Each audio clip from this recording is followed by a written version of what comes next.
Good evening, everyone. I hope you're all keeping well. Welcome back to my channel. Um, Todd's back. Todd's back. I'll just bring the guys in. Sorry, Ruby. Hey, I might be That's temporarily okay. back. I have a guy in my attic right now looking at an Guys, air sorry, conditioner. Ruby. It's okay. I might be temporarily.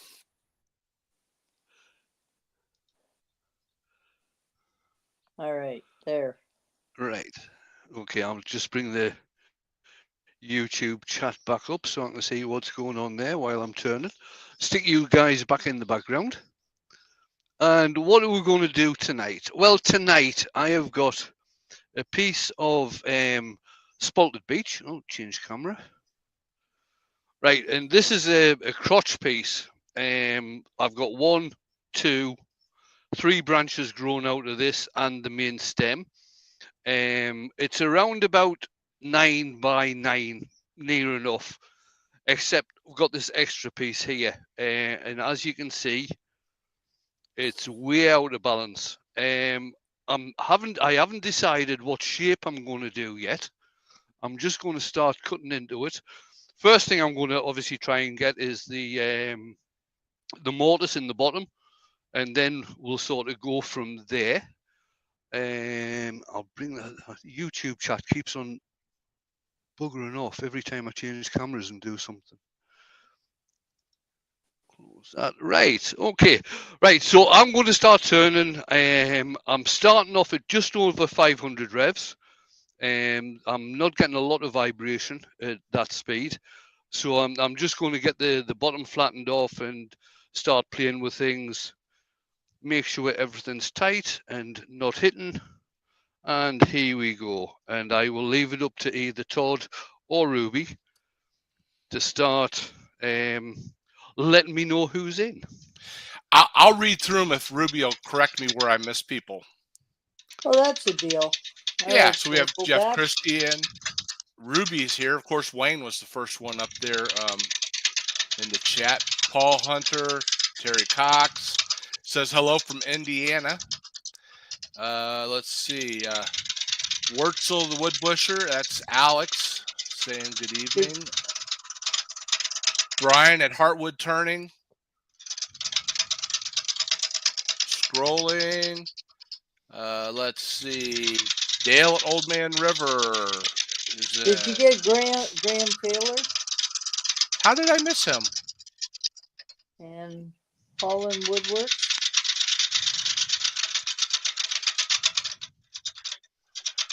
You're ahead of me there. Yeah, they were the next on my list. Okay. After them, Ian Wallace. Correct. Terry Bartlett. Malcolm Douglas. Roger Kent saying hello. Gav is in. Klingspor. That's Rob. Rob, yeah. Yeah, Rob, let's see.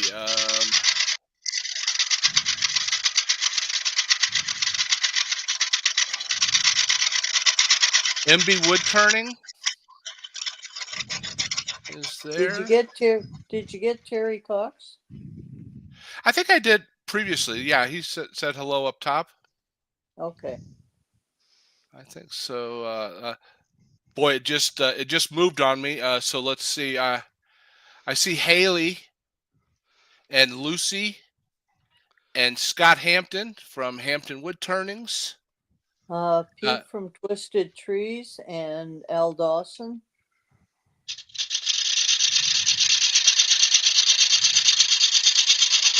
Scott says this looks good.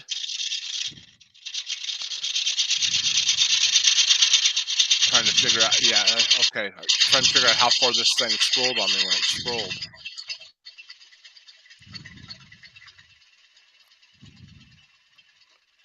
David Nickel from and Kentucky. Karsten Peterson. Now I don't know if you can see the spalting in this, but it is it's quite nice. it gets a bit more tight towards the ends here. But this is a piece that I actually, I was about to say spalted myself, but I had nothing to do with it really. This piece of wood I got from Dale at Maple Tree Studios. I got a whole trailer load of beech and some other types of wood about 18 months ago, and the branches basically I just left in long lengths and just let it sit outside and allowed it to do its thing. And this is obviously this has been cut down since just last week. I cut this down into lengths. There's a bit of cracking on some of the old cuts here, which I'm not overly concerned about. I just thought it would be quite a nice piece to stick on the lathe and have a bit of play with. It should be. The grain will go every which way. Yeah, it's really popping even over the camera. I'll continue down the list a little bit. Todd at Glen Cove had said hello earlier, and he's already saying see y'all later. He has to go rescue a friend who locked the keys in his car. Oh, dear me. Oh, yeah. Jennifer's Craft and Creations is in. Lucy is in. I think Jennifer was in first. Yes, she was. So I didn't see her name when I started on the list. Lori is in. Okay, I see her. And David Nickel. Yeah, I called his name earlier. Now Rich Has Wood. He's just in saying hello. David had just said that looks like a Phil Anderson piece. Well, welcome everyone, and we're glad you joined us, and we apologize if we missed your name.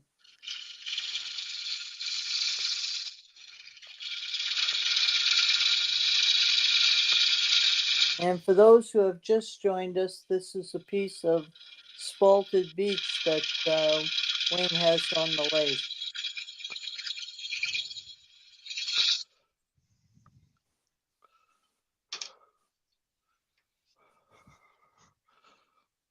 So I'm just forming the mortise now.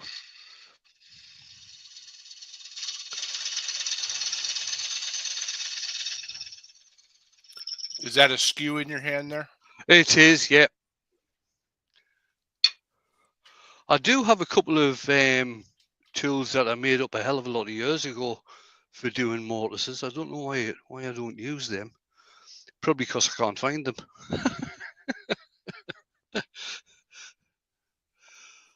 No, they're not there. I'm sure I used one the other week as well. Ruby, it's a shame those tools aren't in a better organizational structure back there on that wall. Oh, yeah, God, be quiet. I think you and I could probably do something about that. I think probably what you'd have to do is sort the rest of the workshop out first. Well, the way Keith has this organized, half of them are way above my head, and I can't reach them.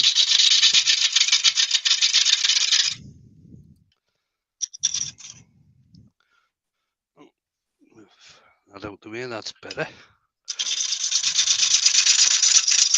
Yeah, I think when I was at Pete's place, we figured his lathe was 11.5 inches too high for me.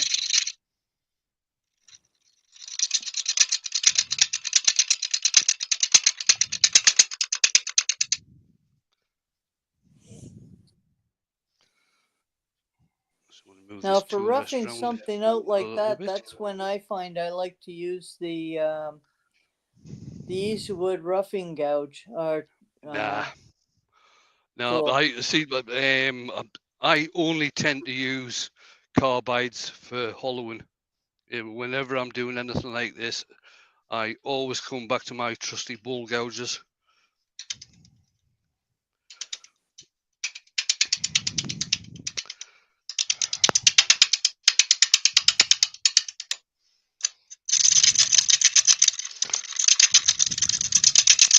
I think what I'm going to do is try and leave these wings on. Yeah, that'll give it a good shape. And Mike from Dances with Aardvarks has joined us. Good evening, Mike. Martin and Woodsy's Creation just came in as well, Hi, Mike. saying good evening. Yes, and as Jennifer points out, don't forget your thumbs up, please, guys.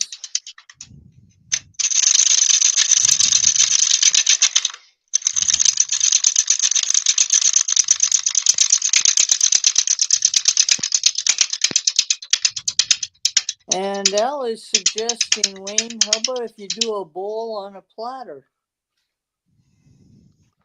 Sorry, I missed that. Al was suggesting you make a bowl on a platter. A bowl on a platter.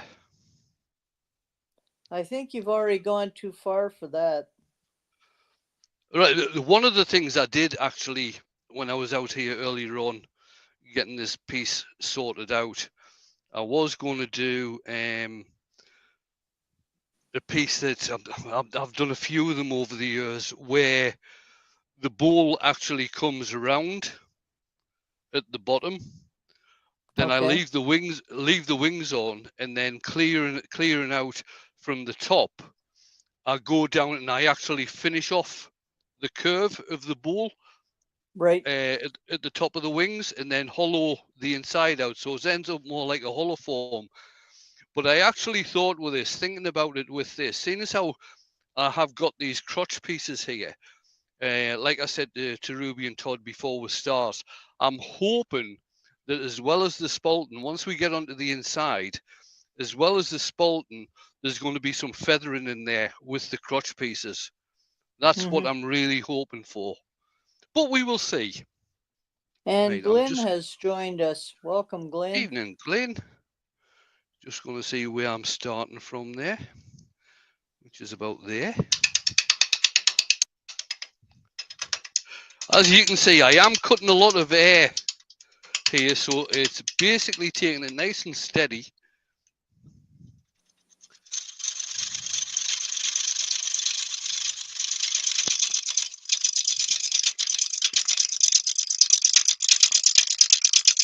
And Chris Charlton is with us. Hi, Chris.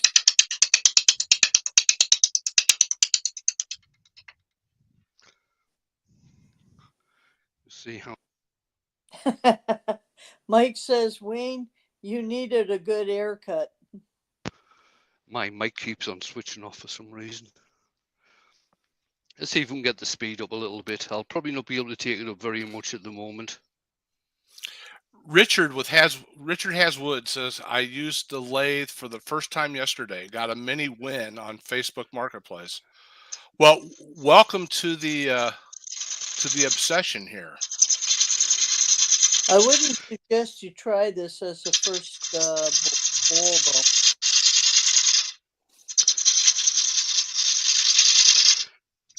Wayne's making it look pretty easy. It'll beat you up.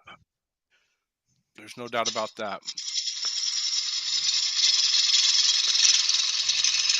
And Martin says, sorry, but everyone in the chat will have to speak up as they're on holiday on a farm with some very noisy sheep in the next field. So feel free to shout.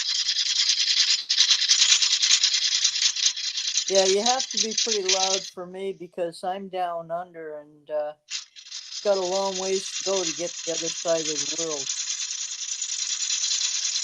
Does YouTube add an accent to all of us as it goes down there, or is it still the same? No, you're still the same. Thank goodness, because I've got enough trouble understanding half the accents down here.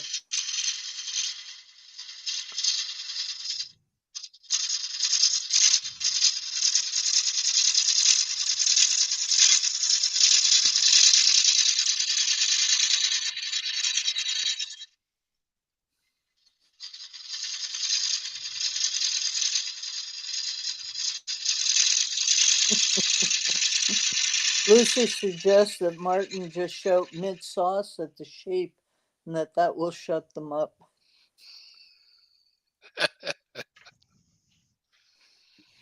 That's right, Chris. They're just all upside down here.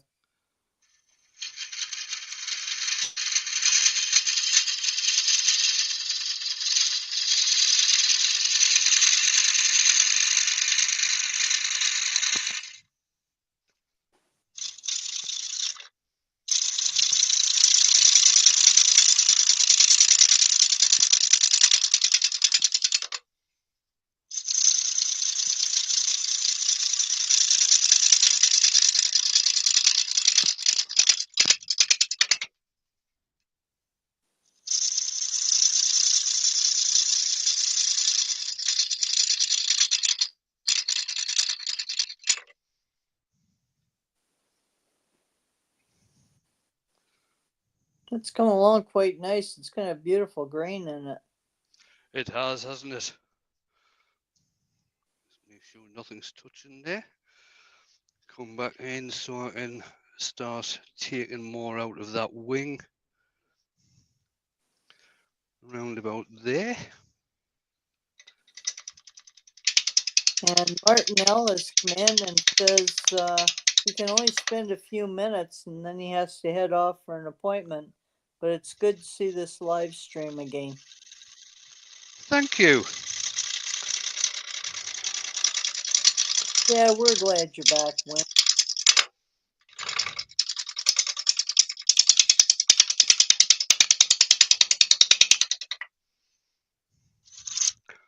I'll tell you what, I'm going to change gouges here and bring in a bigger one. That was the Robert Sorby 3/8 bull gouge I was using there, which has got a 1/2 inch shaft. This is the Robert Sorby 1/2 inch bull gouge, which has actually got a 5/8 shaft. Yeah, so in North America we would call it a 5/8. Because the difference is in the UK we actually measure across the flute. We don't measure across the shaft. Well, unless you're record power, and then they measure from the outside edge of the flute to the other side on the outside of the whole shaft. Oh, that's weird. Mind you, it totally changes if you're using a spindle gouge, because there doesn't seem to be any rules there.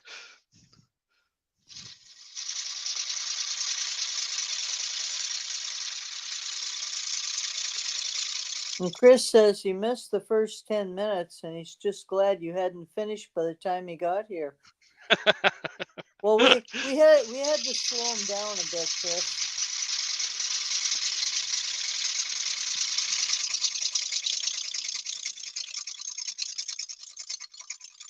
Well, you can't drag this out for too long because my host will be getting out of bed soon and I'll have to go up for breakfast.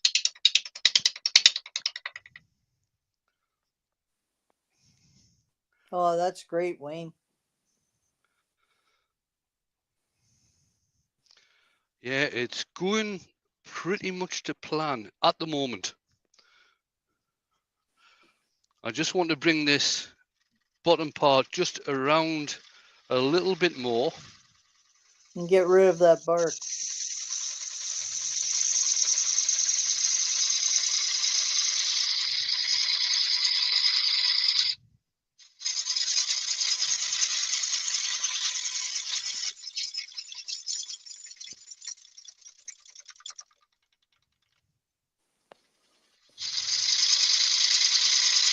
Now, Al is saying, someone slow the old man down. Al, when you get our age, once you get going at speed, you can't slow down.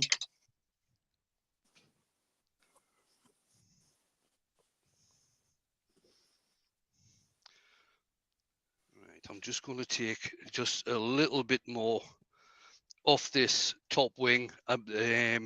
This is getting very, very close to being a natural edge rather than having the flat on.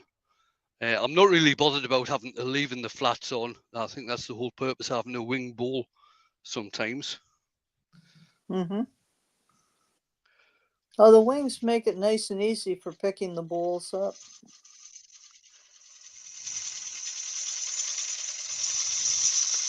I've just brought that in a little bit more so I can get a proper transition. I'm not wanting to have a flowing transition on this. I'm looking for something that's more distinctive.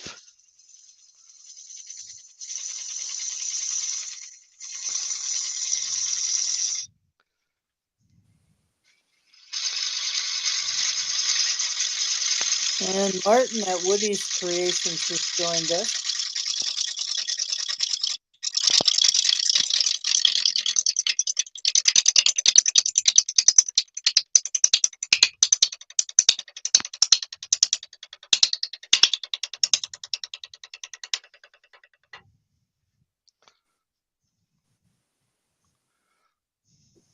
Oh yeah, getting there now.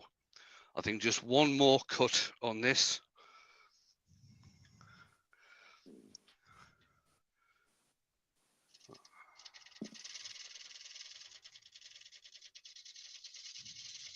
Folks, this is when you want to make sure you keep your hands on this side of the tool rest.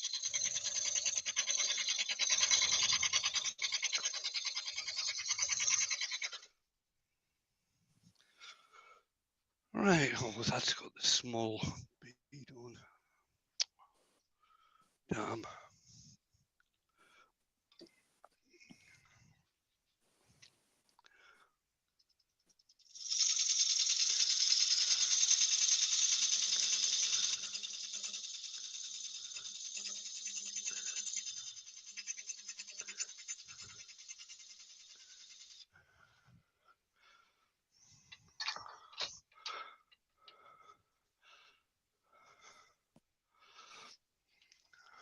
Mike says he's got his eye on another geometry pattern. We'll look forward to seeing what you come up with that, Mike.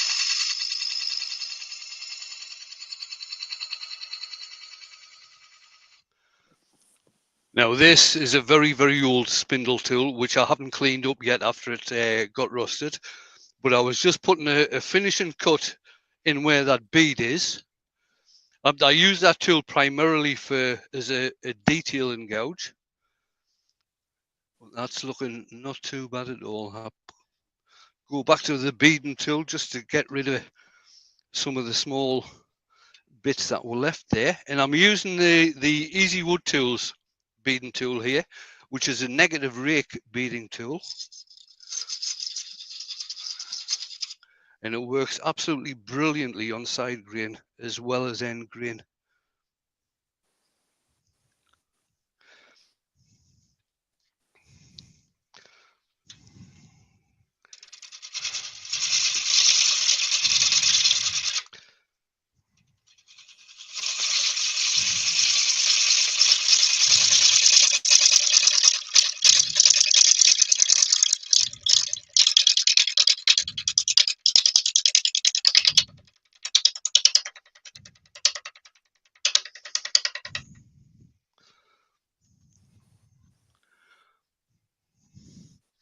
I think that'll actually do for that, to tell you the truth. Yeah, it looks good.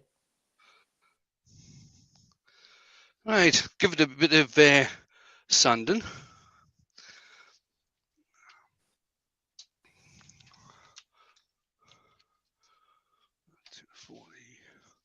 Start off with 80 grit, and I'm using Klingspor abrasives for this, and which I find are the best. And I've always found when you're doing power sanding, it really does help if you plug the drill in.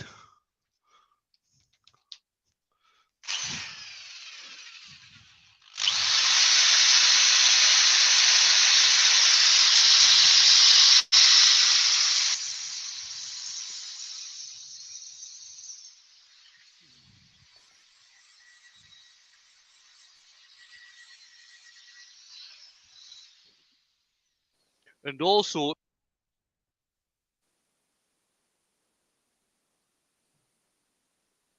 I think my mic just went off again there. Yes, it did. Yeah, okay. Whenever you're using power sanding to do anything like this, don't have the drill facing down the way, because it's going to come round and catch the pad and the sandpaper and rip everything to bits. Come in from the bottom. So you've got the drill actually angled up the way.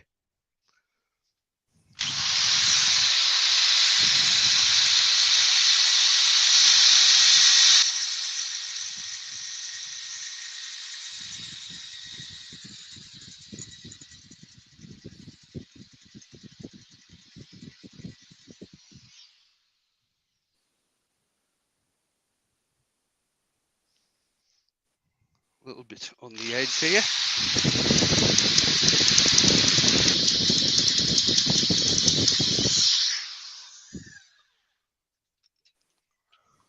And Alex says, good old Drilly.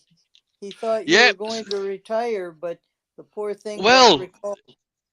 He did get retired, and he was supposed to be given to someone at Harrogate. Oh, a year past November, but I don't think the guy turned up.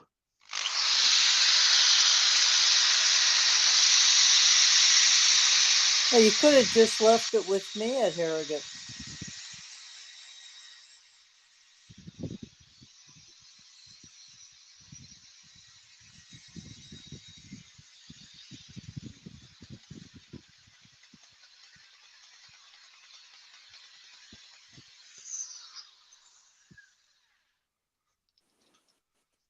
I'm just going to take this to 240. I'm not taking it any higher than that.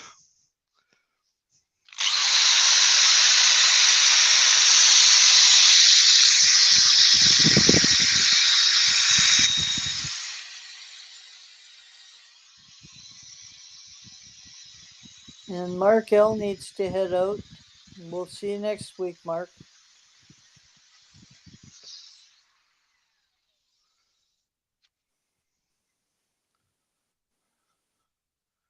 There we go. Right, I'm just going to be using lemon oil on this tonight. This will probably soak in a hell of a lot, but over the next few days I'll probably put lots more coats on.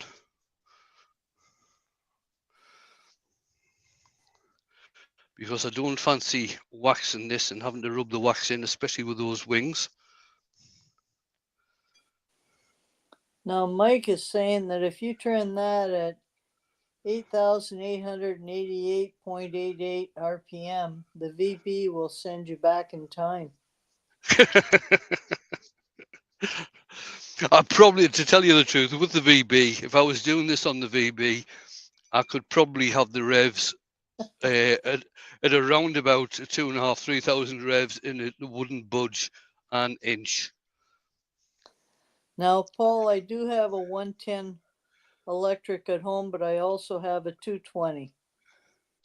I'll tell you, Right, that's the thing. Go ahead. What I'm going to do with this, I've still got a flat on this piece here, and this is one of the old cuts from a chainsaw from when the tree was brought down, and it is pretty black. So what I'm going to do, I've got the drill stationary, and all I'm wanting to do, I'm not particularly bothered about getting it totally smooth, but I want to get rid of the color so it actually goes back to the color of the wood.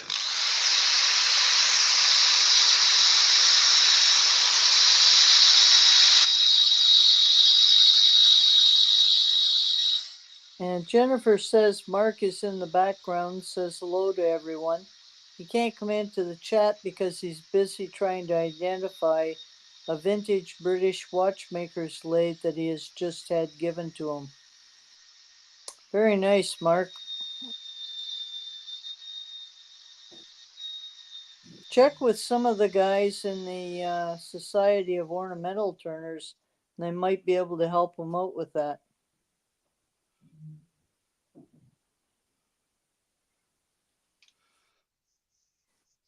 Now all of that is soaked in, so I'll just give it another quick coat anyway. And you can see how the grain is standing out now once I'm putting the oil on there. Oh, it really is.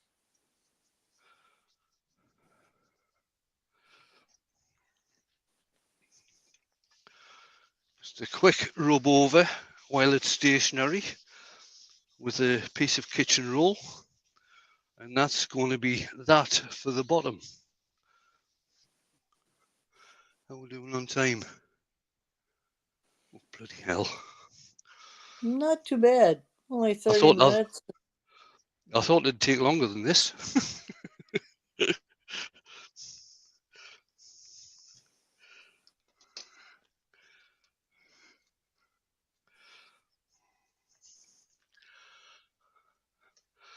So as you can see, for holding the top, what I did, I drilled a hole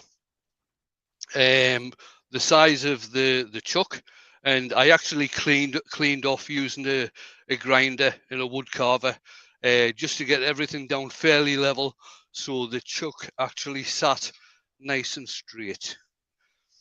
Let's see. No, that needs to go out a bit. That needs to go out a bit.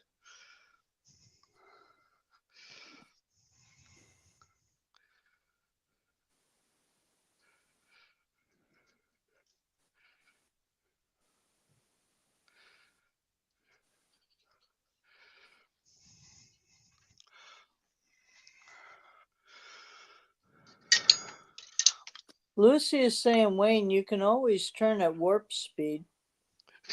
Yeah. I don't have this lathe bolted down or anything. I probably can get the speed up a little bit higher. Right, seeing as how I've got this one particular wing, which is sticks out farther than all the rest, and I don't really want to get rid of a hell of a lot of it, what I'm going to do is just mark on my tool rest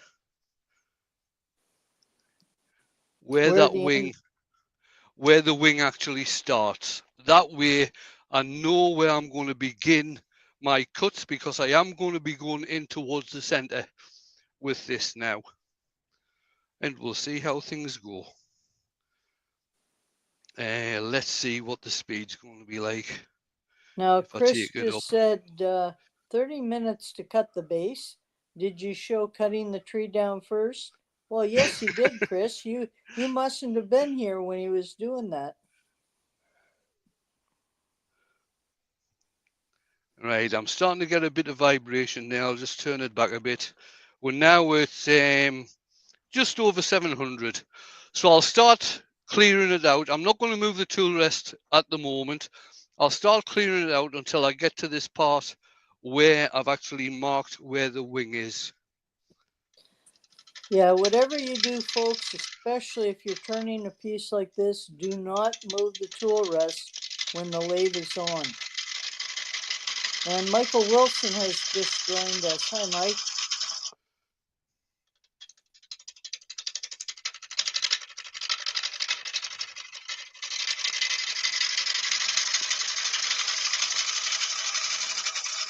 And what I'm trying to do here, as I'm doing this particular part here, I'm trying to follow the curve that I put on the back side of it, if you like. In fact, what I'll do, seeing as how it'll be a bit steadier, is use the bigger gouge.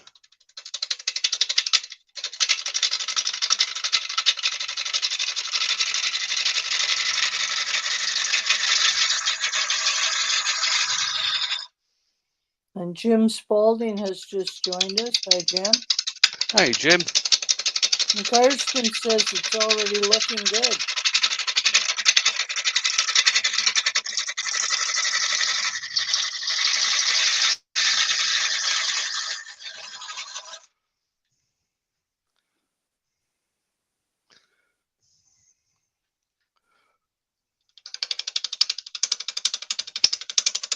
Again, I'm cutting a lot of air here, so it's basically taking it fairly slow and nice and steady.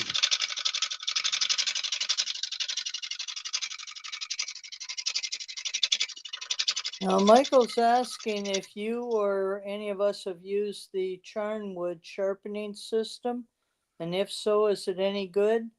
I haven't used it, so I can't answer that. No, I haven't used it either, but John would do some nice stuff, to tell you the truth. And Charlie is a good guy to deal with as well. Just want to pop that back out to there. I'm just wanting to get the tool rest a bit closer, which I can't actually do because of the banjo. Let's move that. I'm going to have to redo.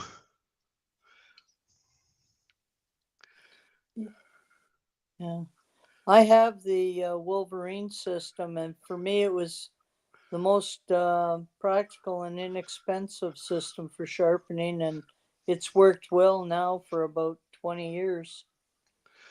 Yeah, I use the Pro Edge, which I have done for probably the last, oh God, how long? 9-10 years.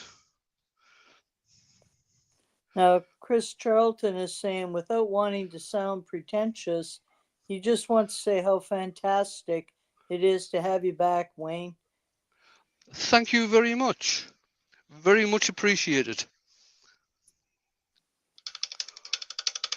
Now, I am going to try and take this wing part fairly thin, if I can.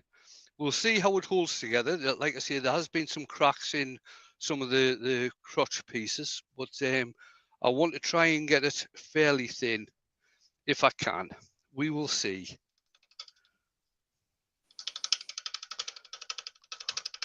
And seeing as how I'm trying to follow the curve that I put on the bottom, I've got the bevel pointing in the direction of that curve. And I'm actually looking over the top. I'm looking over the top here so I can see where the gouge is following the curve.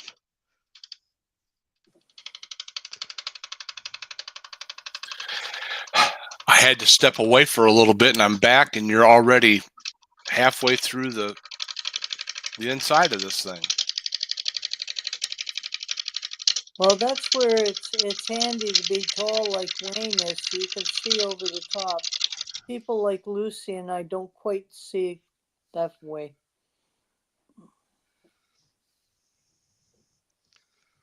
I'm quite happy with the thickness of that at the moment, so I'm going to carry on.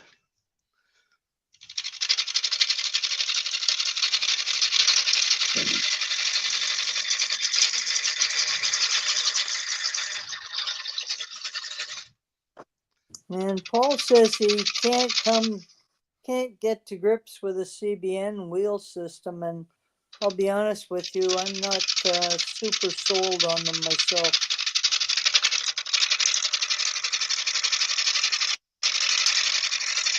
Yes, Martin, that's what we short people do. We look from underneath.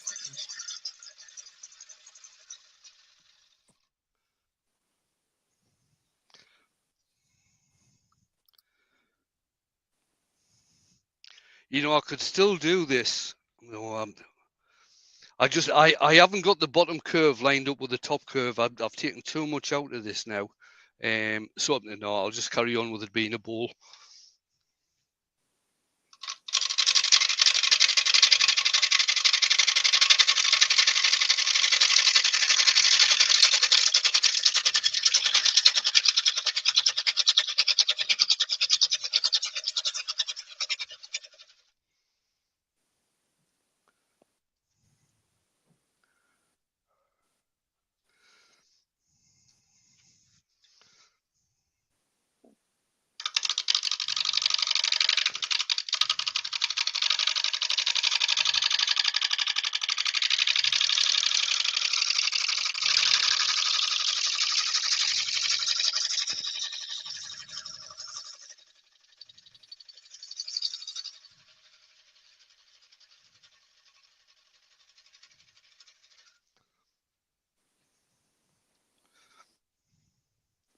Now, I'm not getting a lot of feathering in here. There's a little bit there, but I'm not getting a hell of a lot of feathering in here.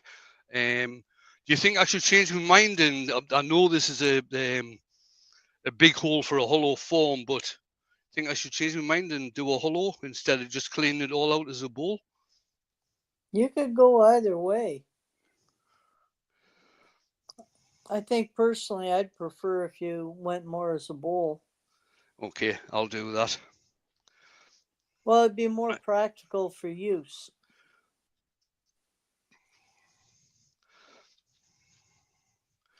I've just got to clean up this, so I'm just going to do a little final cut using my 3/8 bull gouge.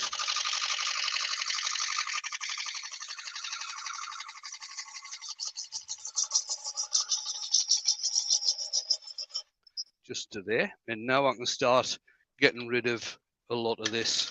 Well, hang on, Wayne. Let's Hey? see. Todd, what do you think? Should he do a hollow form or do a bowl? Well, I would be real curious to see the hollow form, and I'm the type of guy that I would try to put a little a dip bowl in the middle of it, you know, inset for a dip bowl, and then have chips or something around the outside of it and use the heck out of it.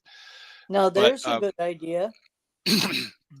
Based on the way it's looking right now, it could, you know, easily do something like that. But I don't know. Yeah, it could go either way. I lacked creativity, and so I'm leaning on Wayne for that. Now, now have I got? I probably have. See, when I do this type of thing, doing a hollow form like this with the wings on, what I like to have is the curve on the top coming down towards the wings, so it actually matches up with the curve on the bottom. Right. Now, I still think I have got enough wood here so I can actually get the curve on the top to match on the bottom. So I'll tell Now, you do what, you have? let's give it a go. Yeah. Do you have enough wood there on the sides for a hollow form? Oh yeah, more than enough. So you're going to finish off that top and round it over.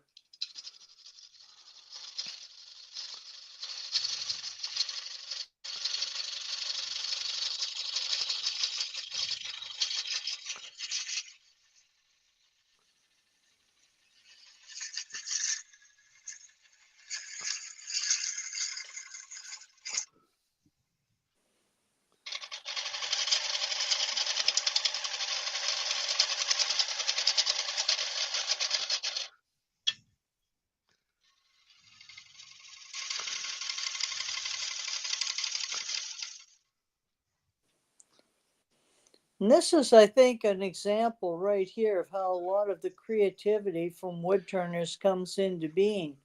You start turning a peach, and then all of a sudden it shows you another side, like maybe you could try this instead.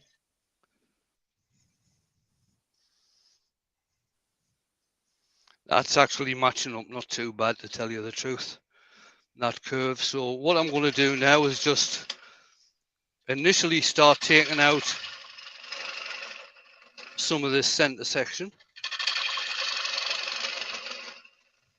And don't worry, Ruby, I will get onto the carbides in a second. I was going to say, this might be the time.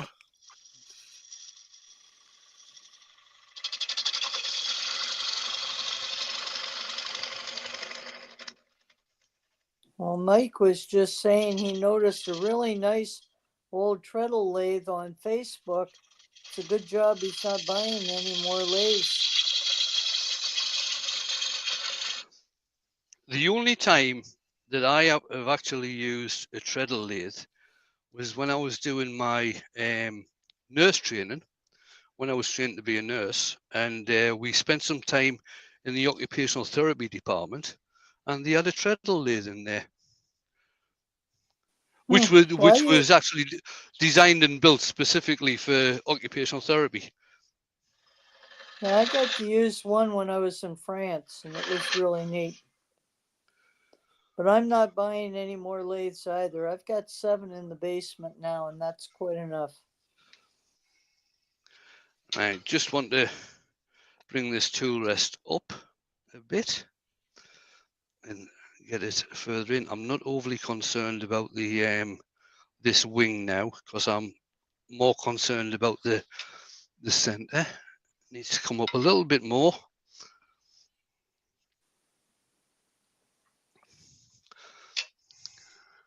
And Haley says she can hear that Easy Wood Swan Neck carbide in the background calling, "Pick me up, pick me."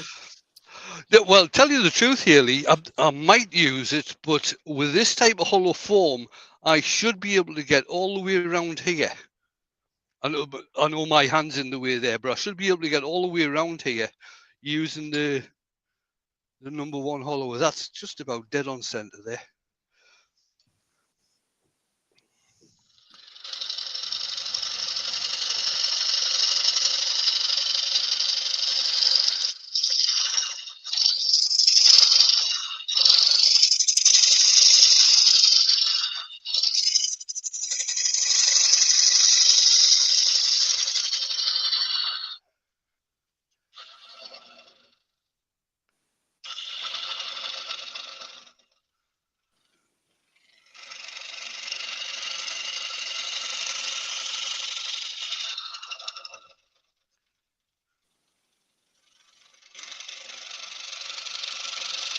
Paul's suggesting that Ruby shows a live on her basement and all her lathes one day.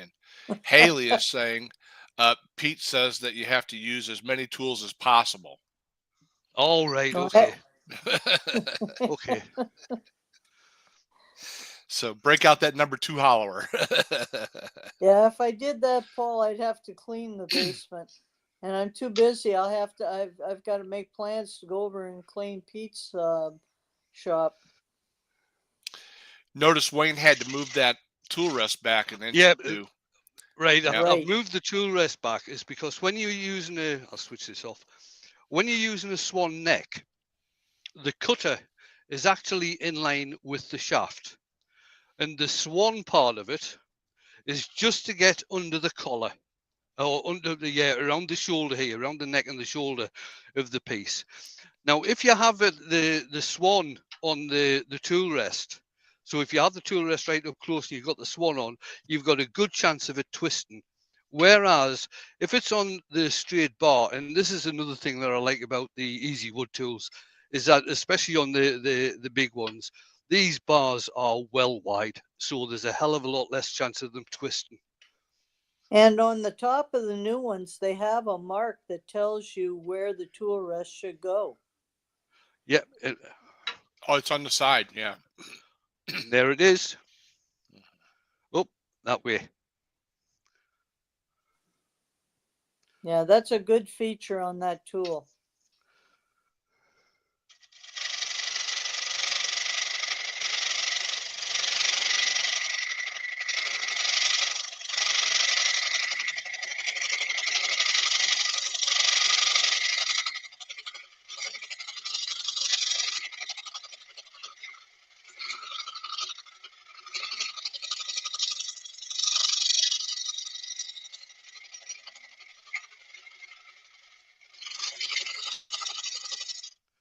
This cutter probably needs to be turned around a wee bit, but we'll live with it for tonight.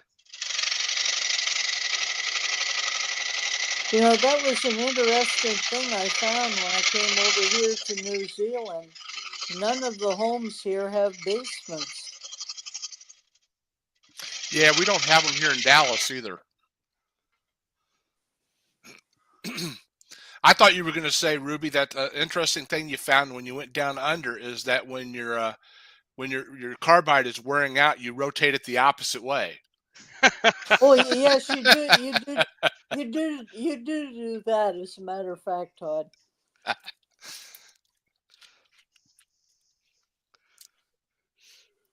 The worst part is, you know, like I'm used to looking around at trees and identifying, you know, what the trees are and the woods are, looking at them. The woods here I've never seen before, and I've never even heard their names before. Mike suggests maybe the basements are on the roof down under. Yeah, but I'm a little short for looking up there.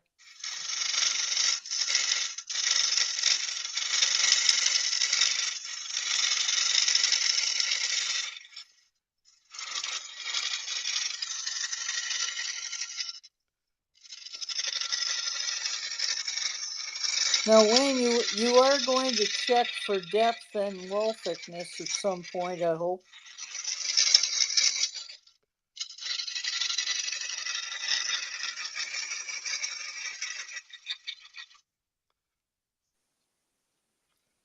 Yeah, Ronald Todd said, please, at this point, no funnels. Oh, I'm inches away from having a funnel. Inches. I have got my depth finder somewhere. I think that was a really good decision to make this sort of a bowl from it. It's looking fantastic. I really like the appearance of it. That grain is ridiculously cool.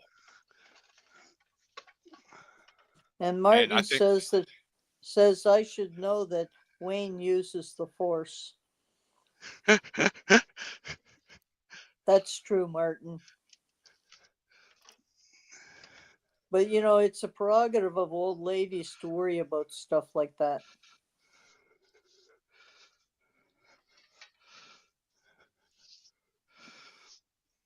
I can't remember if this is the... I can see a depth gauge coming into play here. You have to write down what they are, Wayne, and which way they go. Right. Right. This piece of plywood sits at the headstock. Okay. And the length of this piece of plywood, the edge here is vertically in line with the edge of the jaws, with the front part of the jaws of the chuck. So this metal bit is on center line with the headstock. So when you actually bring it up, and the front part of this plywood is vertically in line with the metal rod as well.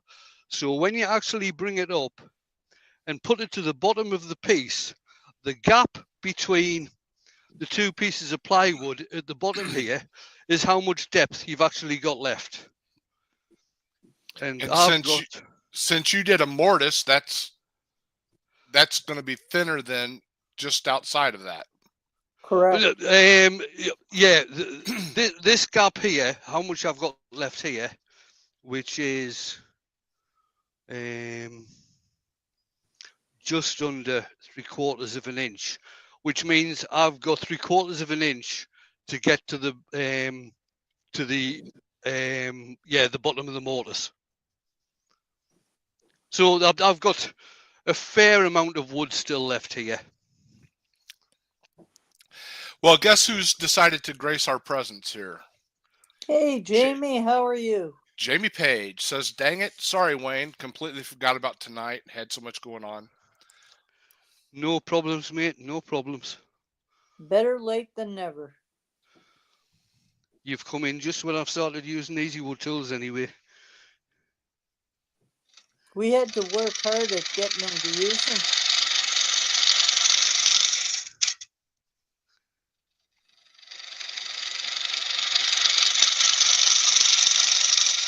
Now, what you have got to be careful of, especially when you're using Easy Wood tools, is that although I said I had 3/4 of an inch left there, these tools actually eat wood like it's nobody's business.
And Mama Sneaks has joined us. Welcome. Hi, Mama Snakes.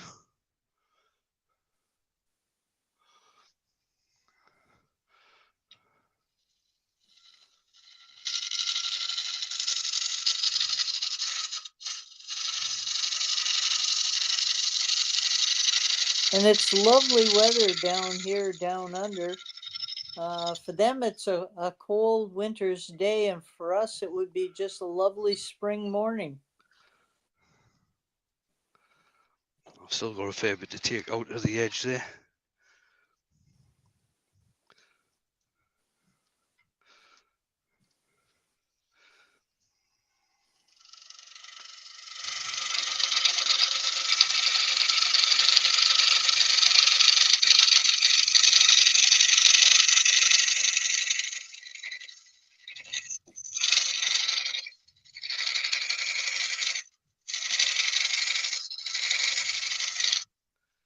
Now, Jamie's asking if in New Zealand they call the rest of the world up and over.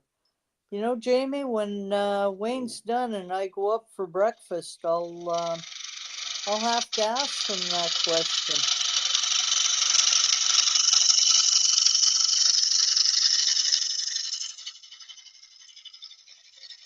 Yeah, that's a real good question.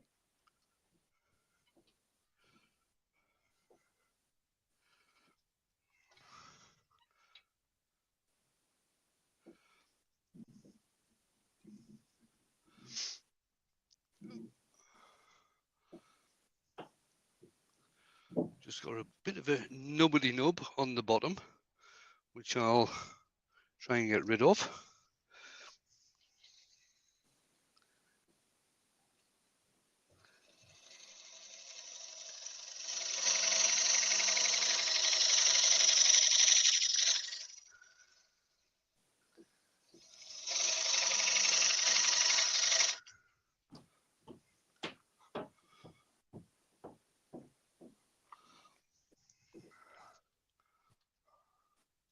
Yeah, that did that. Well, speaking of dad jokes, which Jamie was asking if that's what JP's comment was. Do you know why melons don't marry? I'm listening. It's because they can't elope. Oh,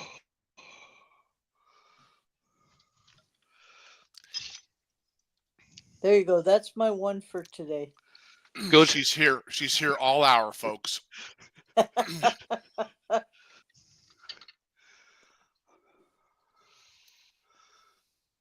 was going to put a new piece of grit on there, but I can't. Oh, there they are. David's asking if they have the South Pole on the top of their maps here. All of the maps that I've seen so far down here, they don't have it that way. They've still got it orientated the way we do in the Northern Hemisphere.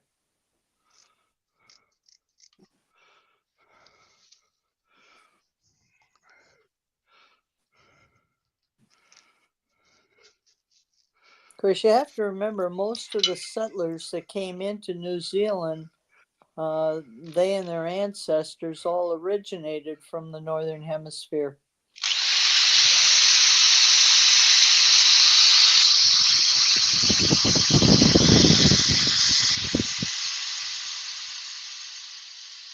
Oh,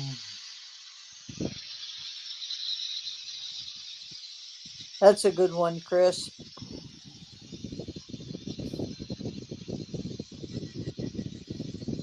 Wayne, Chris is asking if you know the difference between a male and a female ant. If you drop the ant in water and it sinks, it's a girl ant. But if it floats, it's a boy ant.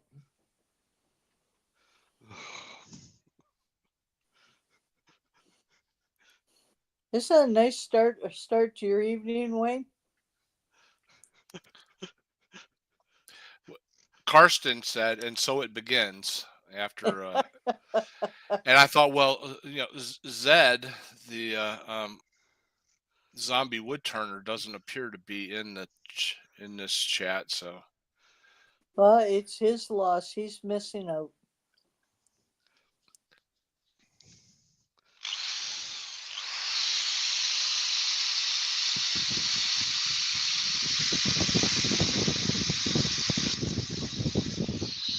Now the sun has finally come up here, and I'm looking out in the backyard, and I see a lovely log here, and the end of it is a nice cherry red color. I'll have to investigate later and see what type of wood it is. Right. That looks lovely, Wayne. it looks incredible. Get some more lemon oil in the cup. And I'm glad you made the decision to make it more of a hollow form. You could always make a lid for that if you wanted. I could, yes.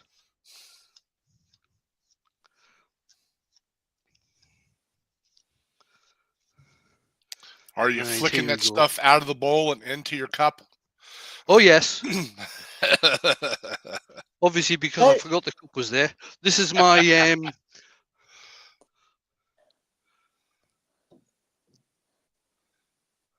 cup. Ah.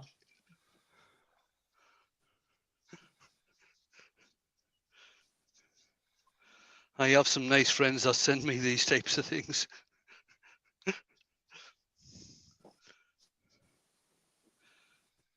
And Green Havens Creations has joined us. Welcome.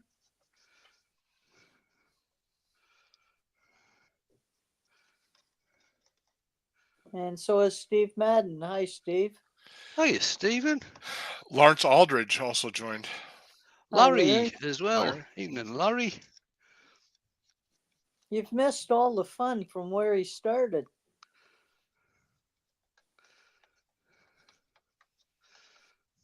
And Susie has joined us. Hi, Susie. Hiya, Susie.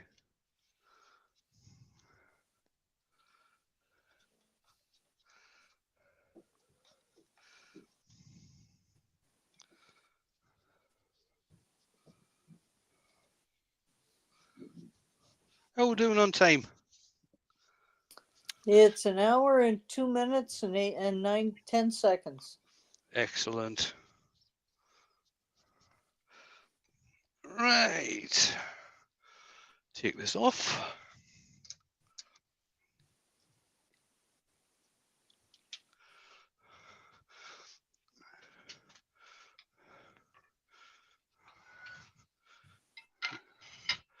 Move some stuff around.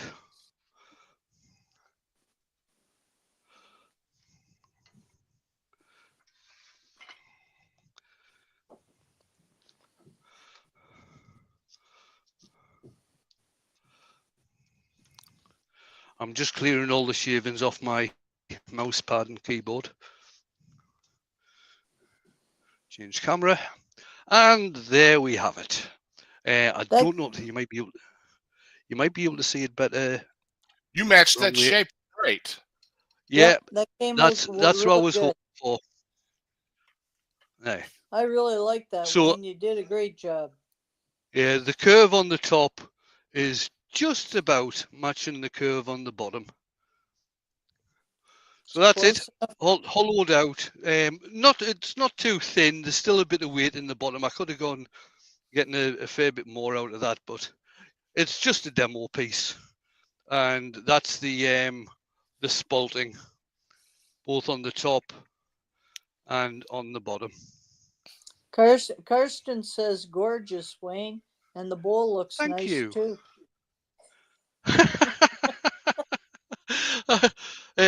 Optician's appointment needed, Carsten. Alex says it's a spaceship. Oh, it could be. Right, let's bring the guys back in, and I'll have to get a piece of kitchen roll because I've just put oil all over my specs. Oh dear. That's when I put a little bit of soap on and run them under the kitchen sink.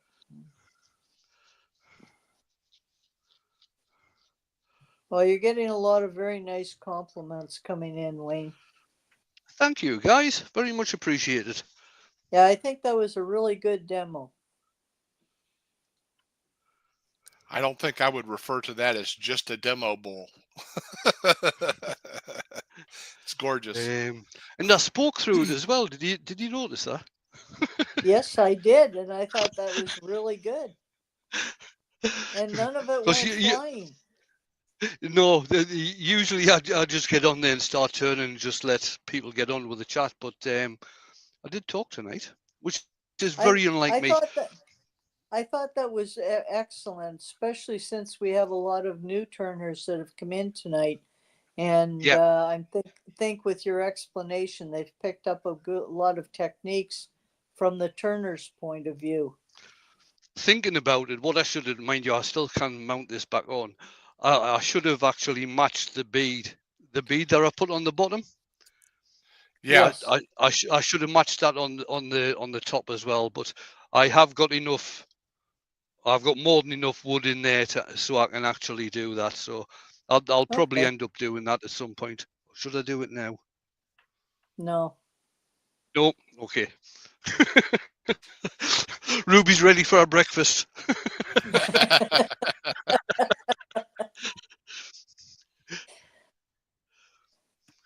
Thanks for all the nice comments, guys. Yeah, Haley said that bit of talking is why it went over the hour. Yeah, probably That's Haley, true. probably. That's true. He'd have been done in 30 minutes otherwise. None of us are asking for that 6 minutes back, so I think you're okay. Paul Norfolk Hunter has said, "I aspire to having a wonderful workshop like yours. To tell you what, Paul, it'd be a hell of a lot better if it wasn't full of crap." Oh, cheers, Rob. Right, I'm Thanks, going to have to Marshall. shoot off because obviously I've been out here in the workshop and I've got to get Jane's supper sorted. Alex is saying 1 hour is far too short. I know. I always try to tend to keep it to the hour if I can, Alex. I think that's more than enough for a live. Yeah, and I do Cheers, have to Jeff. go up and see my host. Yeah. So I'm going to end it there. Thanks everybody for coming along. No doubt I will. If I don't see you on Monday in Paul's live, I'm not very sure if Doug's doing a live next week or if he's working. To tell you the truth, I don't think he knows yet. hello, Brian said you could always tidy it up. Oh, yeah, cheers, Brian. You're all heart, mate. Yeah, I think Doug is doing one next week. Well, I'll either see you in Paul's next week or I'll see you in Jeff's, and I am planning on having a live next Wednesday as well. So Well, I hopefully don't I know will if I'll see. be joining you or not because I'll be in Australia by then. Yeah, totally understood, Ruby. You enjoy your holiday.